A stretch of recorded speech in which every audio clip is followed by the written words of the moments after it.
excited to have you on the podcast. You DM me on Instagram and you're like, hey, a lot of people have told me that I need to be on your podcast, and I love to hear it. When you shared a little bit of your story with me, I was just like, yes, we need to have you on. Yeah, so tell us a little bit about you. I know you have a really successful business that you do. So tell us a little bit about that, and then we can just jump in. I work on Instagram. It became this, that's oddly enough, that's like ties so much into like this whole like spiritual journey of mine, like how things took place. I started flipping furniture to raise money for fertility treatments to have my oldest son. And then it just kind of steamrolled. And now like I've gone from like flipping furniture to flipping houses. And I teach other women primarily how to do what I do. And I'm able to be a creator on Instagram, and it's provided this life that I never knew was possible. So it's been really, really amazing. I'm originally from Idaho. Then I moved to Utah for my dad's job. My husband actually dated my sister in high school.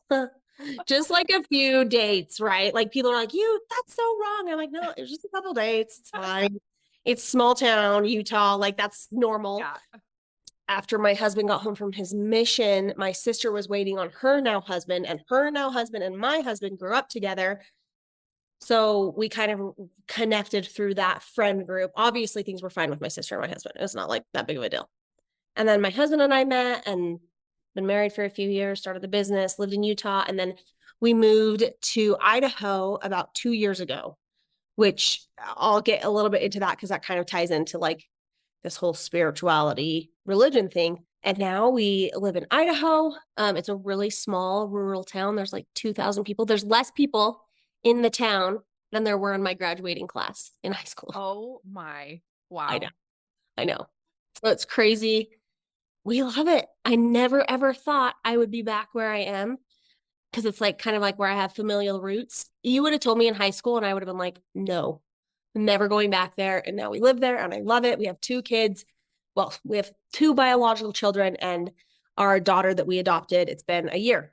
So Wow. Yes, I love it. So, yeah, let's jump into your faith journey. Did you have a testimony growing up? Let's start from the beginning. So I grew up in a very active family. I grew up in the church. I loved the church growing up. I will say I had the benefit that my parents have always been like the communication lines have always been very open. They've always been very accepting. They've always been very loving, and like I knew I could talk to my parents about anything. I was a little bit of a rebel in high school. I would say starting in like 7th grade, I was like rebellious, whatever. I got to high school and I always like I was like on the path, right? You can't see my fingers if you're listening, but like quotation marks. I was always on the path. Then my senior year of high school. So I had this seminary teacher that was really great. I hadn't had good experiences in the past with seminary teachers. And I had every reason to walk away from the church. Unfortunately, there was abuse on my mom's side of the family. My sisters and I also experienced that abuse from priesthood holders that were worthy but not. It didn't come out for a long time because if you know anything about trauma like that, a lot of it is suppressed. And then I had an experience at church with my church teacher, but he was essentially grooming me. And at the time, I shouldn't have known what that was. I shouldn't have recognized the signs. But like I said, those communication lines with my parents were always very open. And so I told my mom, I'm like, this is weird. This guy, he rubs my shoulders and he like asks me weird questions. I remember him playing with my bra strap, like things like that it's like, that's not appropriate. Mm-mm. What happened then was, my parents, they did the right things.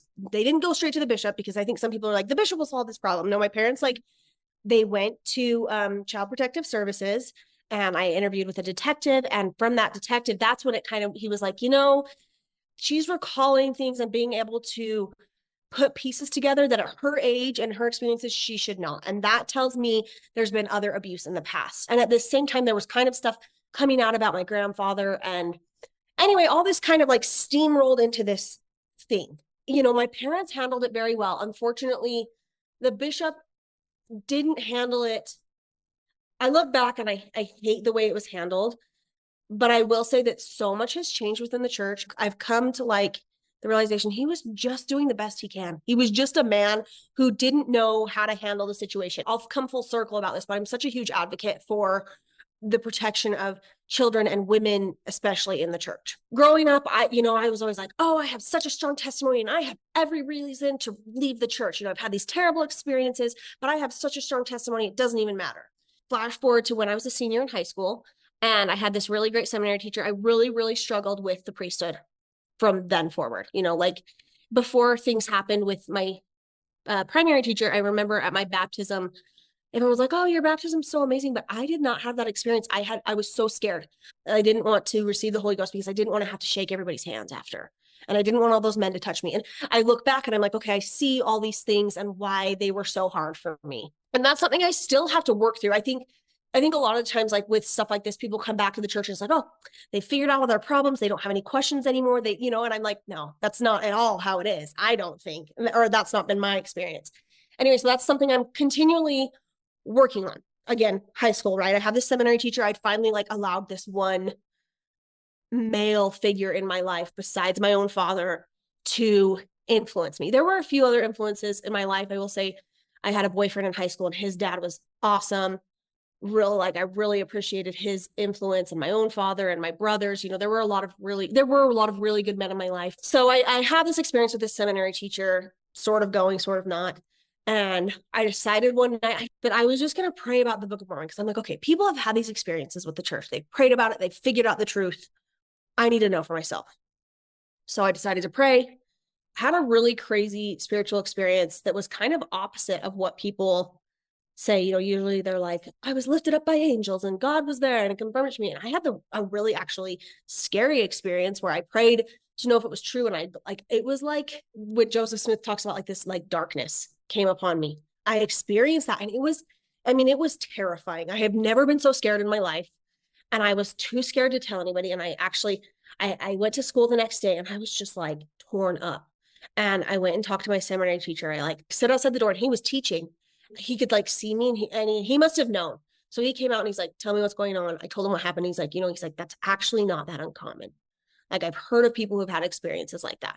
So for me, that was the sure foundation, which is funny because it was the opposite effect of what I wanted. It was the opposite answer, but it was answer enough for me that I was like, okay, if there's an adversary, if there's somebody or something out there that wants me so badly to not turn to this, there's got to be something there. That cemented my testimony of the Book of Mormon because that was mainly what I was praying about. Help me to know this book is true, right? Because if this book is true, everything else falls into place. Like I said, had that, worked through all my experiences, met my husband, got married, lived happily ever after until about 3 years ago. About 2019, I kind of started struggling a little bit. And now I look back, well, even then I knew my son was close to the age that I was when I was abused. And then my youngest son had an experience. He was going into nursery. The leaders meant so well, right? He was crying. He was upset. And they're like, he's fine. Just leave him here. He's safe with us. He'll be fine. And something flipped because in my mind, I'm like, church has never been a safe place for me. My experiences with people telling me I'm safe here and that I'm fine were not true. And that happened. And I immediately was like, no, I can't do this anymore. I can't pretend that I'm okay. Obviously, I still have feelings about this. And I kind of got into this dark place of we can't trust anybody. The church can't be true because there's horrible things happening, or these children are having these experiences. I had these experiences. How can I let my kids be a part of this? And so my husband was still active, and he had even said, even on his mission, he was never I was bringing people to Christ. That's all I've ever wanted to do. So we kind of were on the same page there because I was like, I never stopped believing in Christ. I never stopped believing in God. And I still prayed a little bit. But after that, really pivotal moment, I was like, I'm done. I'm out. I can't do this anymore. This doesn't feel safe to me. And I don't want to expose my children to this, which, hindsight is 2020, right? I texted my family. We have this group message. I'm really close with my siblings, right? I have 6 siblings. And my parents, and we're all tight knit, and it's actually a very healthy relationship with all of them. And so I just texted them. I said, hey, I want you guys to know this is where I'm at. I am stepping away from the church. I've taken off my garments. I won't be going to church and the kids will not be going to church. Because I know a lot of people when they step away, they're like, the kids can still go. But I was like, no, Justin is my husband. I'm like, if you want to go, you can go, but you're not taking my kids. They're not allowed to go. At this same time, the world shut down. It was 2020. And then it was like at home church. And so I was like, oh, okay, maybe I can do this. And then I was like, no, I'm not going to do this. We can still pray, whatever. At that same time, we were licensed foster parents. We had had fertility issues with both of our boys. We both had been told through different diagnoses that we would have trouble getting pregnant if we could get pregnant. That's when we did all the fertility stuff. Anyway, at this point, we had decided to become licensed foster parents. We'd done all the trainings and everything. We were just waiting and waiting and waiting to have a placement. And I had a dream that I look back on, and it's like, it's one of my most cherished experiences of my life. I had a dream that I was holding this little girl. And so my husband's Hispanic. He doesn't look it. But in my dream, I was holding this Hispanic baby. And my boys are both white, blonde. They look nothing like me or my husband. I was holding this like dark haired, dark skinned baby. And like I knew in my mind she was a girl. And that was it. That was the dream I had. I had that dream in July. And I remember telling my sister, you know, I had this dream about this baby. I think something's going to happen. And we waited months and months. And we got this call. Hey, there's this little boy who needs to be adopted. And we were like, great. So we were licensed foster to adopt, meaning like if there was a situation where there was a child that was ready to be adopted, we could be one of the first people that they would call because they knew we were willing to adopt, whereas some families are just there to help transition or whatever. So we get this call about this little boy and go through the interview process and they don't pick us.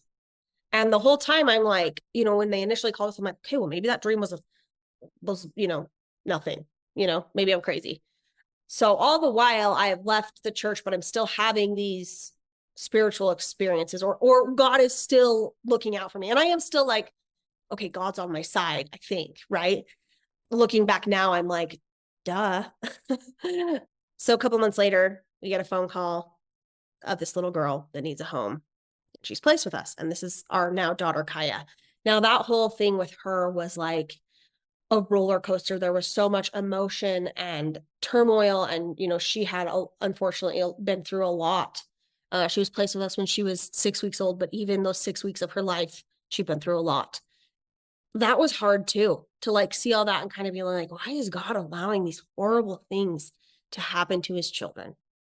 And I'm seeing it again and again. I've seen it in my life. I've seen it in her life. And, you know, you hear these horrific stories. So that was kind of that. We moved to Idaho at this point. When we moved to Idaho, we drove halfway there on a Wednesday. I told my husband, I'm not moving to Idaho. I've already lived there. I'm not moving back. We went home. That next Sunday, I had told the realtor, if this house is still available, let us know. We'll come up Sunday.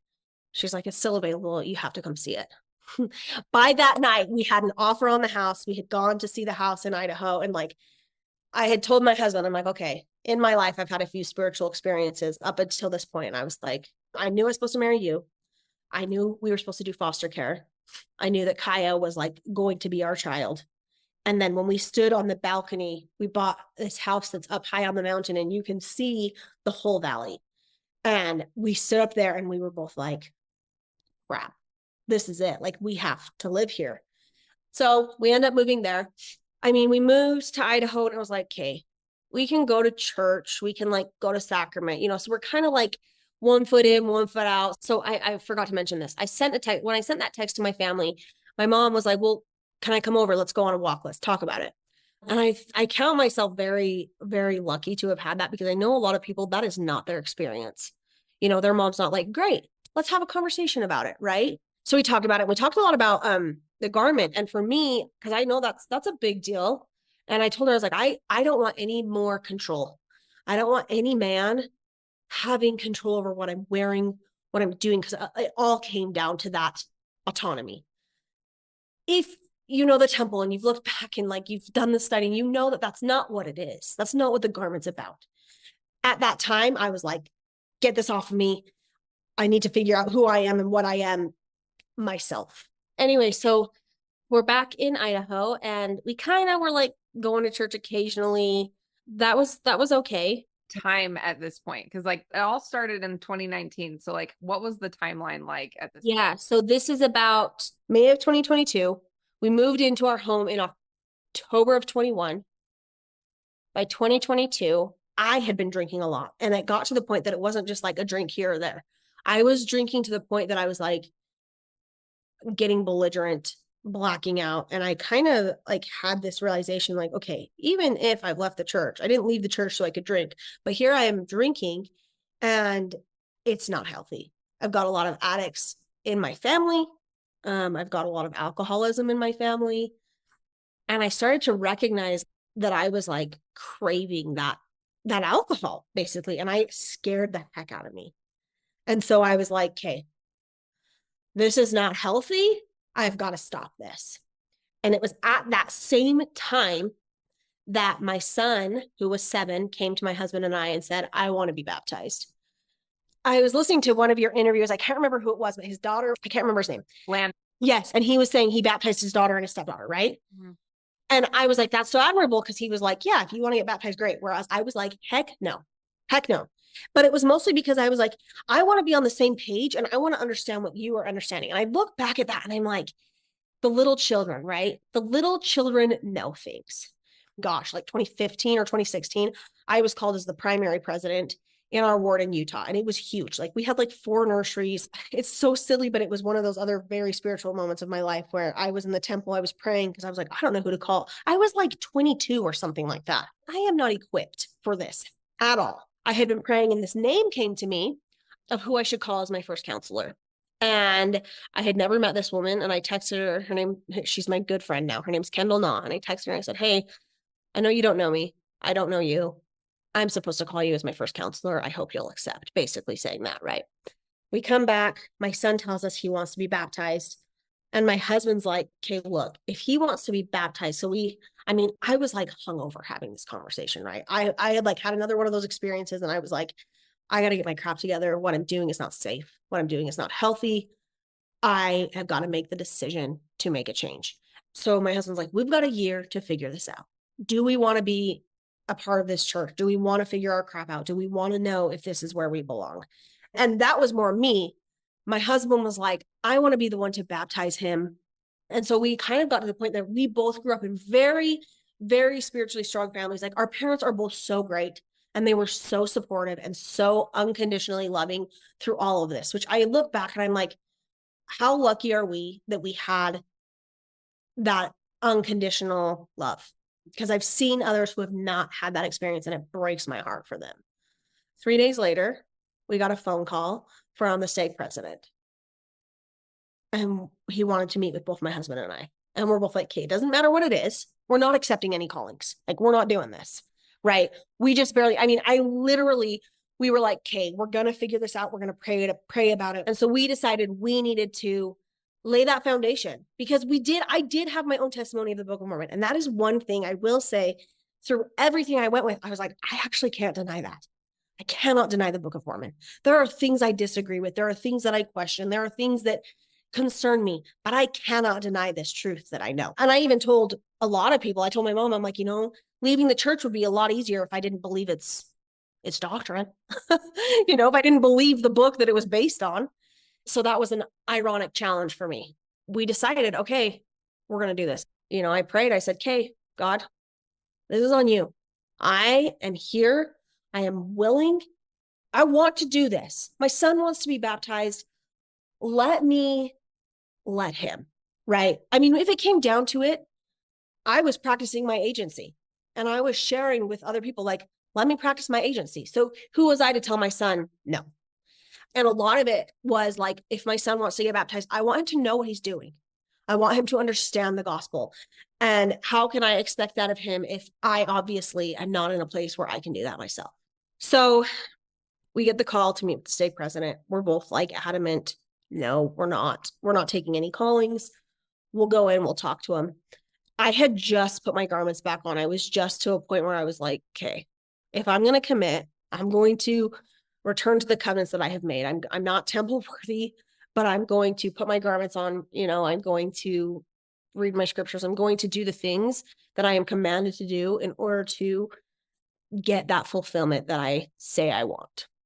Coming back to my struggles with the priesthood and just with my trust and my faith in men, right? So we go and we meet with our stake presidency.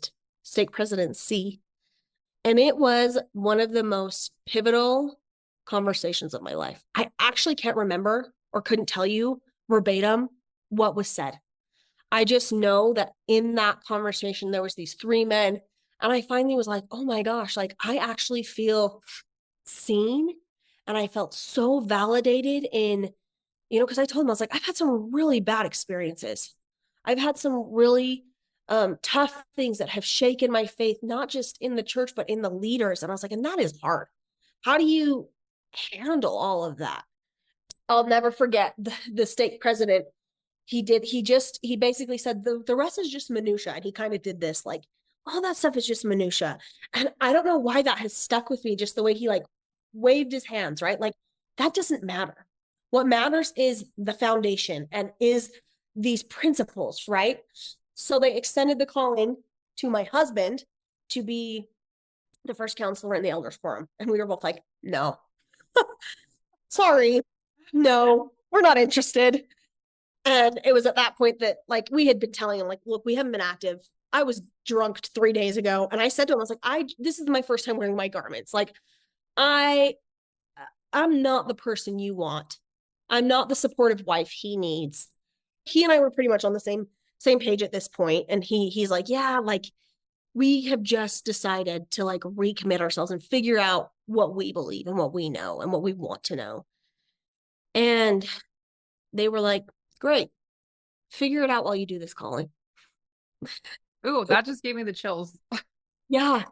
I think it was really empowering because studying the New Testament this year, learning about Paul, Peter, Mary, these people that Christ, he was not talking to, I mean, he met with Nicodemus, right? But that wasn't his primary audience.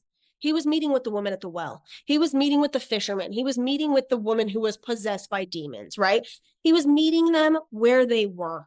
And after I started studying that, I was like, oh my gosh, like that's exactly it. Christ doesn't care where we are. He will meet us there. That was so powerful to me to learn that, because I was like, how beautiful that there's so many of us. We are all on our own individual journey. And if Christ didn't meet us where we were, we'd all just be wandering, right? Like, so it seems like a given. But once I like really connected with that, and especially with Peter, I think everybody loves Peter. He was not like the most stand-up guy. Christ chose him, and like, it's just so powerful to me. Anyway, we accept this calling, and the stake presidency, they were just like, I think too, where we lived in this small town, I mean, it was just like, you drank last weekend? Cool. You coming to church? I'll see you on Sunday. Like, it was just so much more accepting and loving. And I think a lot of that is we weren't maybe open to that, or like there are cultural differences, or there are times and places. And I think everybody's in their place and at their time for a reason. And this was exactly what we needed. And then I get a call from the stake president 2 weeks later, maybe. My husband had already declined the call. And he calls me. I answer because I'm always curious. And he's like, hey, so we have stake conference coming up. There's a general authority coming. We have all these appointments set up. We really need to meet with you guys. Come to find out, like, we weren't on the schedule. He had just like really felt strongly that he needed to meet with us. That Saturday, they come and they meet with us. And again, coming back to like me not being trusting, me kind of struggling with, I hate to say priesthood authority, because it's not necessarily that. I've had to work through a lot of like my issues. But it's this new man I'm welcoming into my home that I don't know.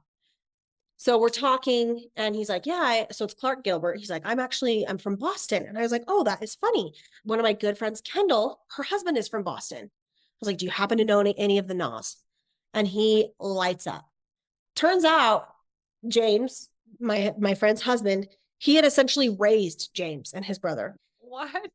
Yeah. So he had this relationship with their family, and like, he's such a good guy. So he's like president of the school system, BYU, whatever, like does all this stuff. It kind of confirmed to me, and especially like looking back, I was like, oh my gosh, that was one of those things. Like, I was like, I don't know who this girl is. Why am I calling her? And flash forward, how many years? 6 years.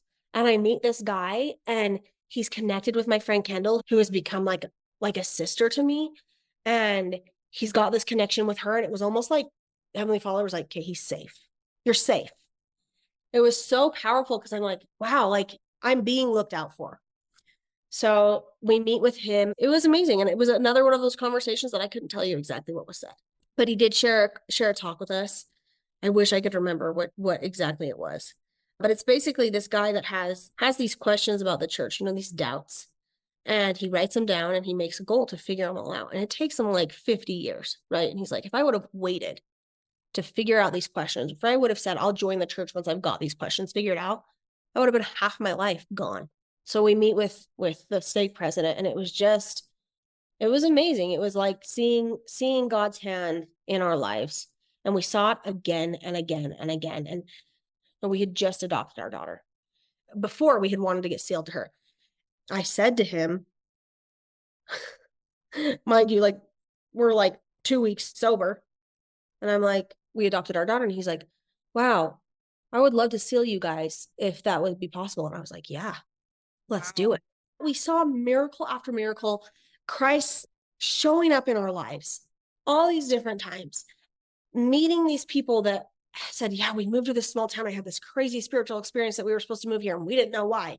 And I'm like, we're all having these like things happening.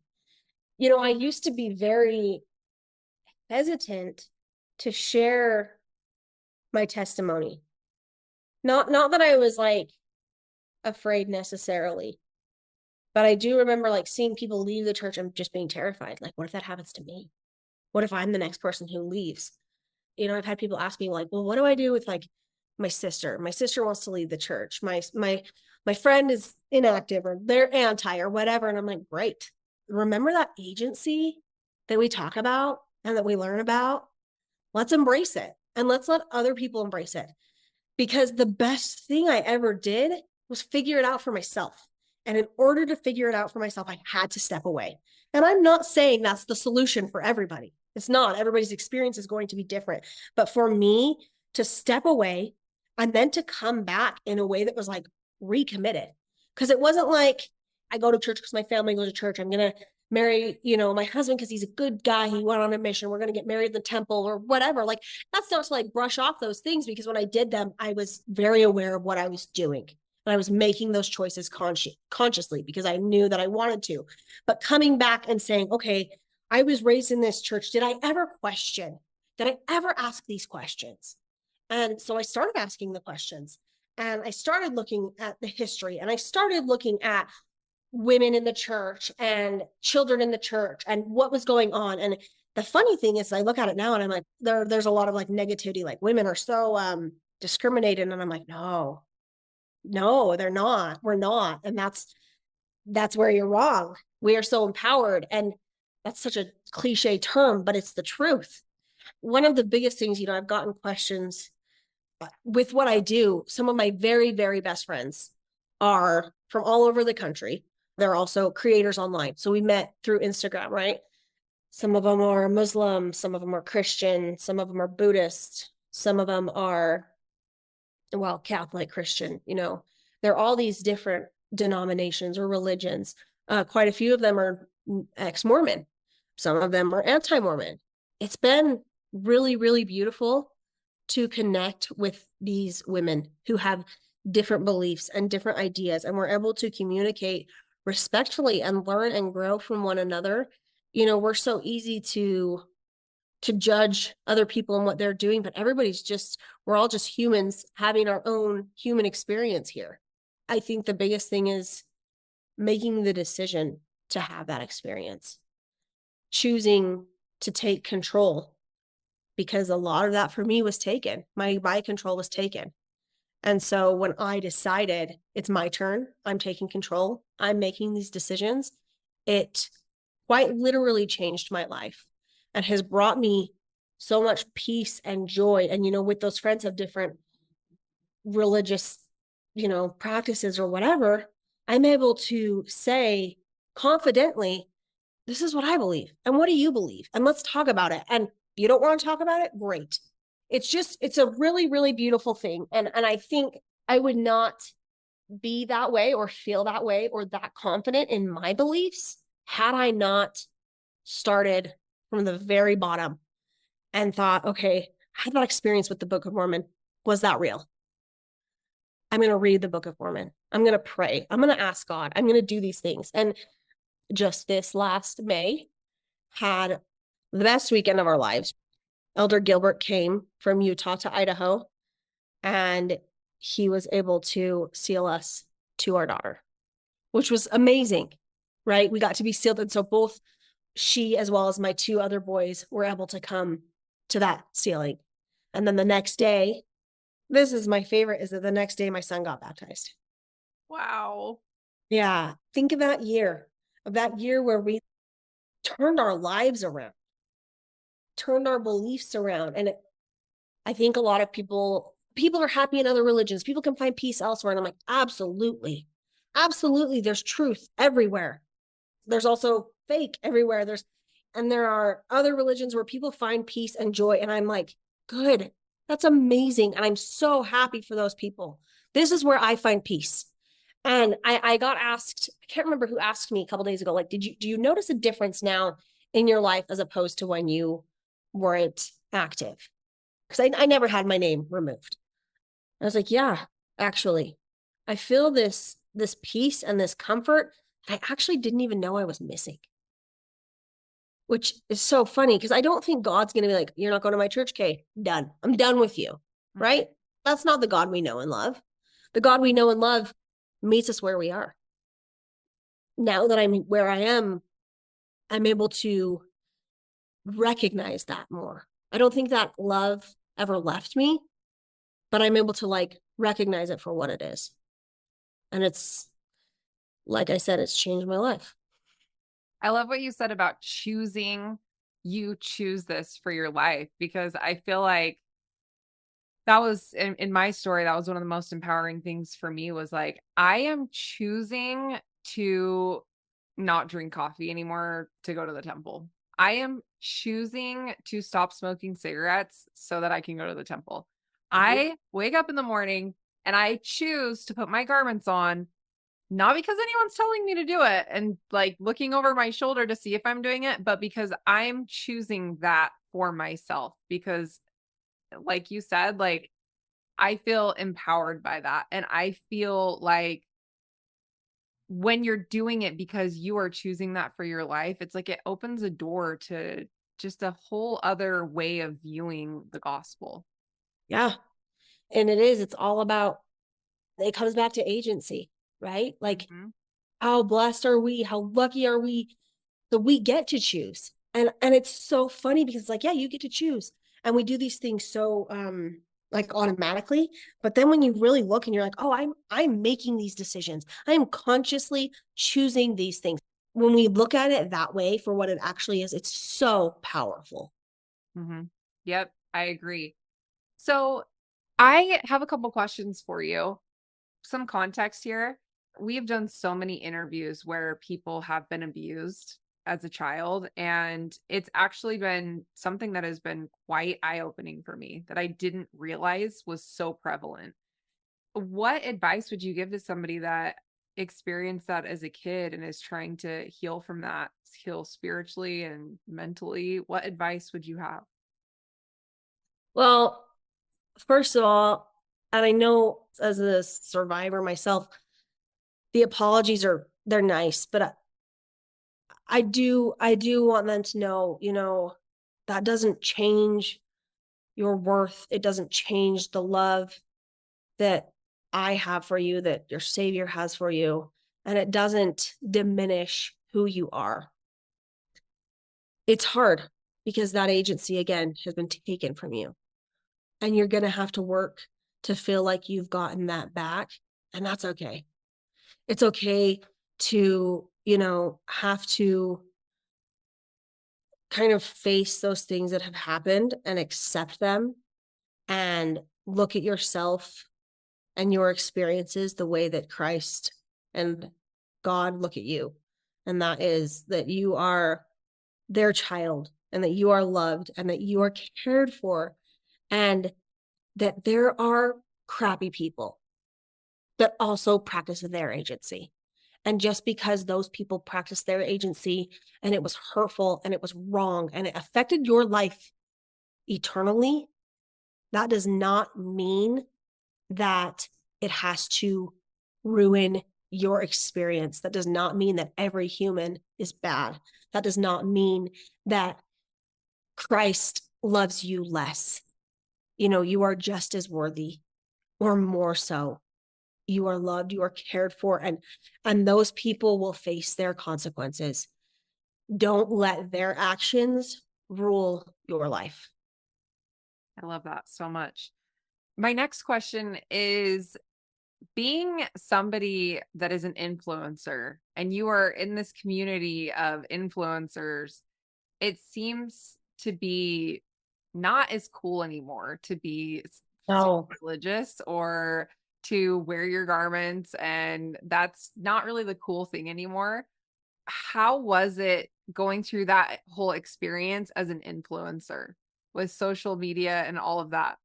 Yeah, so I actually kept it really, really quiet because people are really brave to voice their opinion behind a screen. I mean, I am actually very transparent, but when it came to that, I wasn't about to like divulge. The first time I actually really said anything was that when we decided to get sealed, not decided, but when we were getting sealed. So it was just May that I finally was like, hey, today's a really big day for us. My daughter's being sealed to us, my son's getting baptized. And I kind of said, like, I have not been active in my church. I have not been practicing these things. And I've kind of, rediscovered my faith. And it opened up for a lot of conversation. I was able to have a conversation with actually a close friend who was like, my sister's leaving the church. What do I do? And then another lady who was like, well, I hate to break it to you, but you're not Christian. These other people that were like, some friends that are not of our faith, but are friends. One of my friends in chat was like, I'm so happy for you. I'm so happy that you are happy here.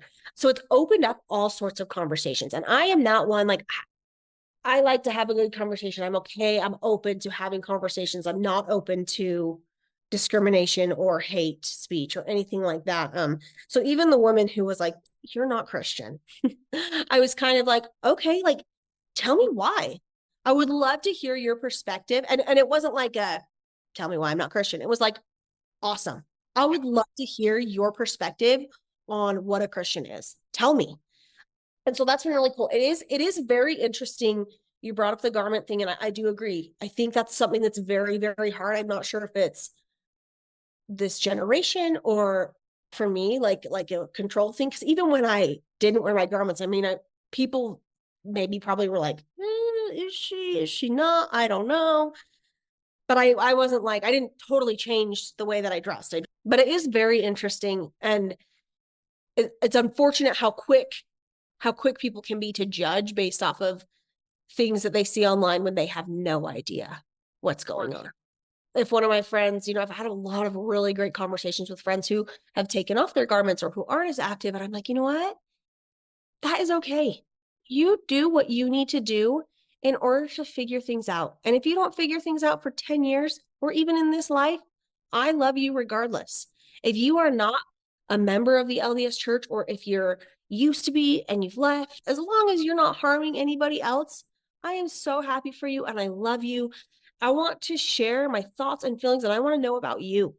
And I've taken that approach a lot with social media just because everybody is so different. I've learned, there are lots of different opinions and ideas. And I think we can either let those things harm us. We can take offense. We can be mad that Susie from Illinois doesn't agree with us, or we can learn Susie's story and we can, find something that connects us. Susie has a cat. I have a cat, right? Like there can be something that connects us because what would Christ want us to do? Would he want us to only associate with Nicodemus? No. Christ would want us to go out and talk to Peter and care for Mary and love these people that are different than us because that is what it's about. We're not here to perfect anybody else. We're here to become perfected in Christ and to learn of him and feel of his love. And one of the best ways that I have felt his love and continue to feel his love is by loving other people, I said to my sister just the other day, we've kind of had a rough week. There have been some things in my family that have been hard. I told my sister, like, I've got to go do something for somebody else because I'm so stuck in my own headspace. And I think it's important. I do want to share this really quick with you. Since I have gone back to church, I have messed up. I have made mistakes. I have slipped up in ways that I promised myself I never would. I have had questions. And I think that's great, because people are like, well, you came back to the church, but you have all these questions, you experienced abuse. And I'm like, yeah, you know why? Because if I walk away, if everybody that was ever offended by something about the church, if we all leave, then who's going to stand up? Who's going to stand up and say, hey, I disagree with this? Or, hey, can we discuss this principle? Because this is really hard for me to understand. Or in the past, this was hard for me. Let's talk about it. Mm-hmm. Right? If we all leave, if those of us who have had horrific experiences, or even not horrific experiences, maybe you're somebody that has never felt that confirmation. Maybe that's you. If you leave, if you walk away, who's going to help the person next to you? Who's going to encourage that little girl like me who was so desperate for somebody to just say, you're safe here. Mm-hmm. You're okay. Who's going to do that? And that's kind of the point I've gotten to, that I'm like, no, I'm going to church because of my own faith, right? But because if there is a single little girl there, or little boy or person that needs to know that they are wanted and that they are loved and that somebody's there looking out for them, they know that I've got their back. Even if they're across the world, I've got their back. And I have that opportunity with what I do, my patriarchal blessing. The sentence that it says is, this is funny. It talks about the influence I will have on the world. How funny is that? Because I remember being like, what does this even mean? This is weird. What is it, the influence I'm going to have? And now I look back and I'm like, that's interesting. That is interesting. Kind of my job title at this point. And because of all this, it's like got me to the point that I'm like, I'm not afraid. Let's talk about it. Let's talk about the differences. And I love that so much. I think back to when I first started coming back to church, and what if people would have been like, oh, was just using drugs, like, and mm-hmm. I just think how fortunate I was to have people just like love me for exactly where I was at and be like, yeah, like come to this activity with us or do this with us, even though like I smelled like cigarettes still. I feel so fortunate. And so I love the message that you were just talking about.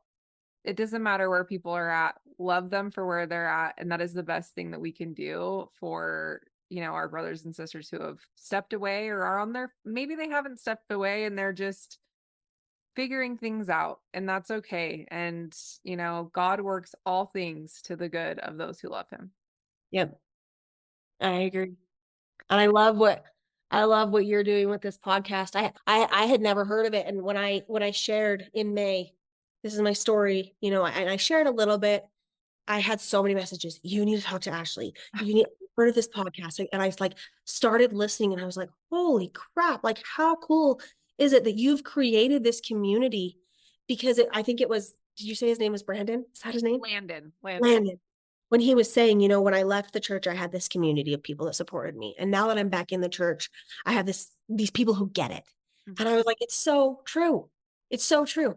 And I love that. I think what you've created is so needed, and it's amazing. It really, really is amazing. Thank you so much. I appreciate that. Kenna, it is so amazing to have you on the podcast. You are just such a light, and I just appreciate you taking the time and spending this hour with me. So thank you so much. Yes. Thank you for listening to me talk on and on. Of course. It was amazing. I can't wait to post this. Everyone's going to love it. Thank you so much for being a supporter of the Comeback Podcast and listening to our episodes. It would mean so much to us if you would like and subscribe to our YouTube channel. It helps other people be able to find us, and we want to share this message to everyone.